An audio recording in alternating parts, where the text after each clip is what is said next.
저는 오늘 청년의 죽음에 침묵하는 사회에 대하여 고발하고자 이 자리에 섰습니다.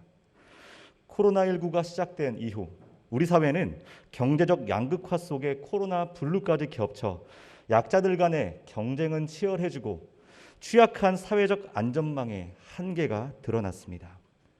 어릴 적부터 배웠던 성실하게 착하게 최선을 다해 살면 잘 살 수 있다라는 교훈, 이 말이 옛말이 되어버린 것은 웃을 일은 아닐 것입니다. 희망을 보기보단 절망을 먼저 보게 되는 청년 세대. 코로나19가 시작된 2020년 20대 청년 여성들의 자살 시도가 전년 대비 43% 이상 급증했고 전체 자살 시도자 중 21%가 20대 여성으로 남녀 모든 연령대에서 가장 높은 비중을 차지하고 있습니다. 해고율 역시 남성 3명이 해고가 될 때 20대 여성은 10명이 해고가 될 만큼 대량 해고의 대상이 된 것 역시 20대 여성입니다. 20대 여성이 참여하는 업종 중 서비스업의 비중이 높았기에 업종 특성상 실업급여와 고용유지지원금 등 주요 지원 정책의 수혜율이 매우 낮아 사회안전망으로부터도 소외되었습니다. 산업재해로 인한 사고사는 20대 남성 청년들의 몫이 된 지 오래입니다. 평택항에서 작업 중 300kg에 달하는 컨테이너에 깔려 사망한 고 이선호 씨. 2018년 홀로 위험 업무를 하다 컨테이너 벨트에 끼어 숨진 고 김용균 씨. 2017년 특성화고 현장 실습 중 프레스에 눌려 숨진 이민호 씨. 서울 지하철 구의역에서 스크린도어 수리 중 열차에 끼어 숨진 김모 씨.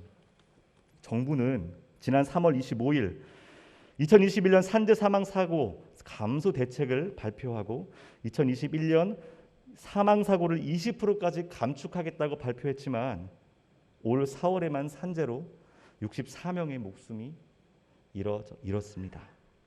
여러분, 또 하나의 슬픈 이야기를 드리겠습니다. 20대 청년 고독사를 아십니까? 고독사 이야기는 통계가 아닌 사례로 말씀드리겠습니다. 저의 지역구에 2달 전 24살 된 청년이 죽었습니다. 이 청년은 지방에서 올라와 음식점 서빙을 하며 꿈을 키워왔습니다. 코로나19로 이제는 그 일조차 하지 못해 월세를 6개월 이상 밀렸고 끼니를 때우지 못했으며 도시가스조차 끊겨 차디찬 바닥에서 잠을 자야 했습니다. 그에게 주어진 작디 작은 방 한 칸에서 스스로 목숨을 끊은 지 3주 만에 발견되었고 그 슬픈 현실은 가난과 결핍에 바둥거릴 때 우리 누구도 그에게 시선을 주지 않았다라는 것과 그가 죽어서야 비로소 이 세상에 그의 존재가 알려졌다라는 사실을 보여줍니다. 우리 사회는 20대 여성의 자살, 20대 남성의 산재 사망, 그리고 청년의 고독사를 단 하나의 문장으로 압축합니다. 청년이 죽었다. 정부도 언론도 잦은 청년의 죽음에 어느덧 관심조차 줄어들고 있는 형국입니다. 하지만 청년의 죽음 넘어 우리가 봐야 할 것은 다름 아닌 사회적 타살입니다. 다시 말해 이 죽음은 우리 모두의 책임이라는 것입니다. 젊은 여성이라서 해고해도 괜찮다라는 인식, 고졸 출신의 청년들이 선택할 수밖에 없는 목숨을 위협하는 일자리를 그대로 방치했던 안일함, 내 옆집에 사는 총각이 집에서 썩은 내가 나야 비로소 그 문에 가서 문을 두드리는 이 비정한 사회적 고립. 얼마 전 이재명 지사께서도 고독사한 시민의 연결식에 다녀왔다고 들었습니다.